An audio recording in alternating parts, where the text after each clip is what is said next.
बंधुओं, जय श्री कृष्ण। अभिमान को हमेशा ही दूर रखना चाहिए। अभिमान एक ऐसा कलंक होता है जो सब कुछ नष्ट कर देता है। और अनीति और अभिमान ये अपने नज़दीक नहीं आना देता, इसको दूर ही रखना चाहिए। और दया हमेशा ही गांठ बांध करके साथ में रखनी चाहिए। कहा है कि दया धर्म का मूल है, पाप मूल अभिमान। तुलसी दया न छोड़िए, जब लग घट में प्राण। कि दया धर्म का मूल है। धर्म की जड़ ये दया है। और पाप की जड़, पाप का मूल अभिमान है। तो कहा है ने कि अनीति से दावत है राज तेज वंश। कि राज तेज यानी उनकी जो ताकत होती है, तेज होता है, वो भी चला जाता है। अनीति से दावत है राज तेज वंश। के तीनों ताला जड़ गया रावण के रूप कंस। ये तीनों ने अनीति के कारण अपना वंश मिटा दिया। तो कहा है कि दौलत पाए ने कीजिए सपने में अभिमान। चंचल जीवन दिन चार का, ठाऊ रहत निदान। जीवन में जग जस लीजिए, मीठा वचन सुनाए विनय सभी को कीजिए। कहत गिरधर कबीराय, अरे वह सब घट तोलत। पावत निस्दिन चार, सदा रहे नी दौलत। ये दौलत हमेशा नहीं रहती है। ये सुख आया है तो दुख अवश्य आएगा, और दुख आया है, कष्ट आया है तो सुख आने वाला है, वो मार्ग में है। ये आप मान लेना चाहिए। जो अनीति करते हैं उनकी हमेशा नहीं चलती। जो अभिमान करते हैं एक दिन उनको झुकना पड़ेगा, ये जरूरी है। बड़े बड़े विद्वान रावण जैसे थे, वो भी झुक गए, अपने तो है ही क्या। इसलिए बंधुओं, कि दया हमेशा ही साथ रखनी चाहिए, अभिमान को दूर रखना चाहिए, और हमेशा ही दूसरे की भली का सोचना चाहिए। कि परमार्थ रे कारणे मंगत आवे नहीं लजा। दूसरे का, गरीब का भला करना चाहिए। तुलसीदास ने कहा है कि तुलसी इन संसार में धाराओं दी से दो तरीके की धारा, दो मार्ग। कि धन चाहिए तो धर्म कर, अगर धन चाहिए, सुख चाहिए इस जीवन में, तो धर्म दया कर। गाय को रोटी दे, कुत्ते को रोटी दे, गरीब की मदद कर। और मुक्ति चाहिए, कल्याण चाहिए, मोक्ष चाहिए, तो परमात्मा का स्मरण कर।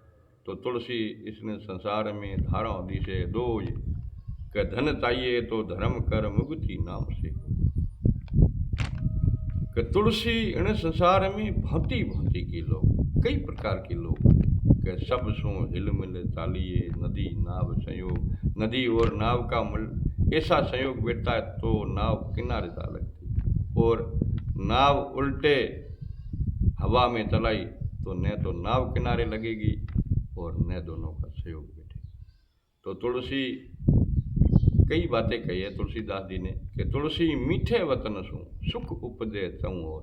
चारों तरफ सुख एक मीठे वतन से हो, मीठी वाणी से चारों ओर सुख ही सुख मिलता है।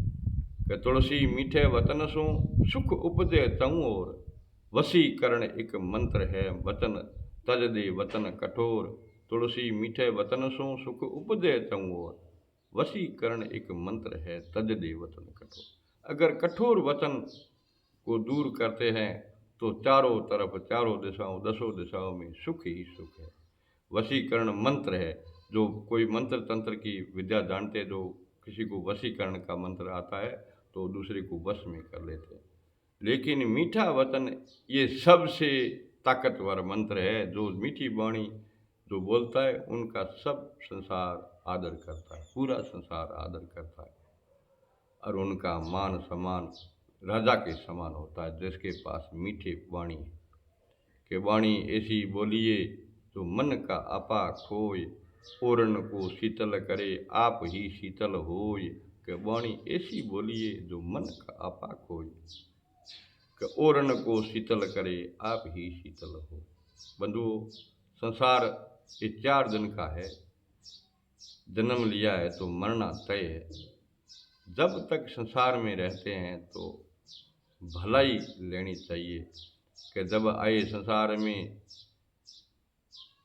जग हंसा हम रोय, करनी ऐसी करत लो हम हंसे जग रोय। कि जब आए संसार में जग हंसा हम रोय, करनी ऐसी करत लो हम हंसे जग रोय। तो बंधुओं, ऐसी करनी कमाई करनी चाहिए जो संसार उसको याद करता है। जय श्री कृष्ण। बंधुओं, जब तक जीवन में संसार में है, सुख भोगने के लिए दया को पास में रखना जरूरी है। दया ही धर्म का मूल है। और जिनको धर्म दया करता है, कोई प्राणी की रक्षा करता है, गरीब के साथ देता है, गाय को रोटी देता है, कुत्ते को रोटी देता है और पक्षियों को पानी पिलाता, चुगा देता है, उनके पास गरीबी कभी भटकती नहीं, ये गारंटी है। जरूर कष्ट थोड़े बहुत है तो धीरे धीरे धीरे धीरे वो मिट जाएंगे। पहले के जन्मों के कर्म है, उनके कारण थोड़ा बहुत अगर कष्ट है तो वो अपने धर्म से, पुण्य से वो भी नष्ट हो जाते हैं और उसको पूरा सुख मिलता, आनंद मिलता। जय श्री कृष्ण। बंधुओं, वीडियो बनाने का मकसद ये है कि अपने बंधुओं तक जो मेरे मन की बात है वो आप तक पहुंचाऊं। वीडियो अच्छा लगे तो लाइक करें, शेयर करें। जय श्री कृष्ण।